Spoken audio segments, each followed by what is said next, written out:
Hello VS, Mahmudul Hasan বাদশা বলছি। আপনারা সবাই কেমন আছেন? আশা করি ভালো আছেন। আজকের ভিডিও টপিক হলো কিভাবে আমরা যে কোনো ছবিতে বৃষ্টির ইফেক্ট দিব। এই জন্য ভিডিওটি সম্পূর্ণ দেখুন।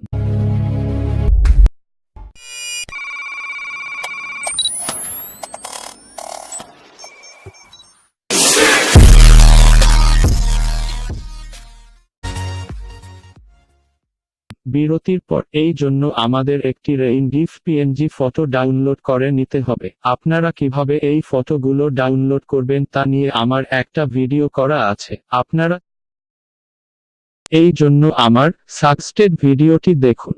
সেইটিতে দেখানো হয়েছে কিভাবে এবং কোথায় থেকে এই ফটো ডাউনলোড করতে হবে। সেই ভিডিওটি আই বাটন অথবা ডেসক্রিপশন থেকে দেখুন। এই জন্য আমরা পিকসার্ট এপিকেটি ওপেন করব। তারপর আমরা যে পিকটিতে বৃষ্টির ইফেক্ট দিব সেই পিকটি সিলেক্ট করে নিব। তারপর দেখুন।